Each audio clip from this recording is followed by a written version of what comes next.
मेरे गुरु अरविंद केजरीवाल जी का धन्यवाद करना चाहती हूँ, जिन्होंने मुझे इतनी बड़ी जिम्मेदारी दी और इस जिम्मेदारी के लिए मुझ पर भरोसा किया। ये सिर्फ आम आदमी पार्टी में हो सकता है, अरविंद केजरीवाल जी के नेतृत्व में हो सकता है कि एक फर्स्ट टाइम पॉलिटिशियन एक राज्य की मुख्यमंत्री बने। मैं एक सामान्य परिवार से आती हूँ। शायद किसी और पार्टी में होती तो चुनाव की टिकट भी नहीं मिलती, लेकिन अरविंद केजरीवाल जी ने मुझ पर भरोसा किया, मुझे विधायक बनाया, मुझे मंत्री बनाया और आज मुख्यमंत्री बनने की जिम्मेदारी दी है। मैं खुश हूं कि अरविंद केजरीवाल जी ने मुझ पर इतना भरोसा किया है, लेकिन जितना सुख आज मेरे मन में है, आज उससे बहुत ज़्यादा दुख भी मेरे मन में है। दुख इसलिए कि दिल्ली के लोकप्रिय मुख्यमंत्री मेरे बड़े भाई अरविंद केजरीवाल जी आज इस्तीफा दे रहे हैं।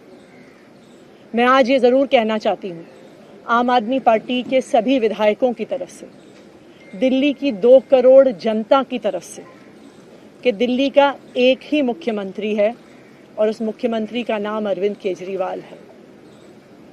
भारतीय जनता पार्टी ने पिछले 2 साल से अरविंद केजरीवाल जी को परेशान करने की, उनके खिलाफ षड्यंत्र रचने की कोई कसर नहीं छोड़ी।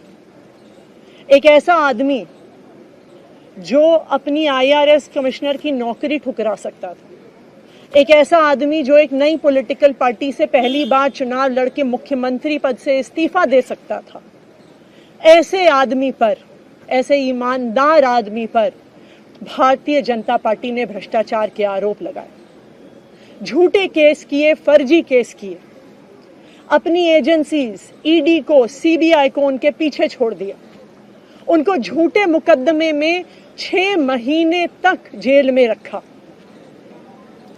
आखिरकार सुप्रीम कोर्ट ने उन्हें जमानत दी और सुप्रीम कोर्ट ने सिर्फ उनको जमानत नहीं दी, सुप्रीम कोर्ट ने केंद्र सरकार के मुंह पे तमाचा मारा, उनकी एजेंसीज के मुंह पे तमाचा मारा। उन्हें कहा कि इनकी एजेंसीज, केंद्र सरकार की एजेंसीज एक पिंजरे में कैद तोते की तरह हैं और अरविंद केजरीवाल जी की गिरफ्तारी गलत थी।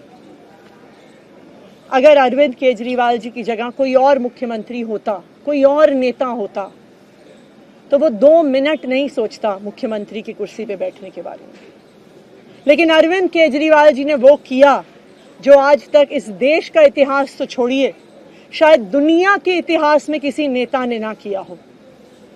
उन्होंने कहा कि मेरे लिए सिर्फ सुप्रीम कोर्ट का फैसला काफी नहीं है, मैं जनता की अदालत में जाऊंगा। जब दिल्ली की जनता मुझे कहेगी कि हम तुम्हें मुख्यमंत्री के रूप में देखना चाहते हैं, जब दिल्ली की जनता कहेगी कि तुम ईमानदार हो, तब मैं मुख्यमंत्री की कुर्सी पे बैठूंगा। मुझे नहीं लगता कि हमें लोकतंत्र के इतिहास में ऐसा कोई त्याग का उदाहरण मिलेगा जो आज अरविंद केजरीवाल जी ने देश के सामने रखा है। दिल्ली भर में लोग बहुत दुखी हैं अरविंद केजरीवाल जी के इस्तीफे से। कल शाम मुझे एक बुजुर्ग महिला मिली, जब उन्हें खबर मिली थी कि अरविंद केजरीवाल जी ने इस्तीफा दे दिया है, वो रोने लग गई। उन्होंने कहा कि वो मेरे बेटे की तरह हैं, उसको इतना परेशान किया है, उसको इतना परेशान किया, उस पर झूठे केस लगाए।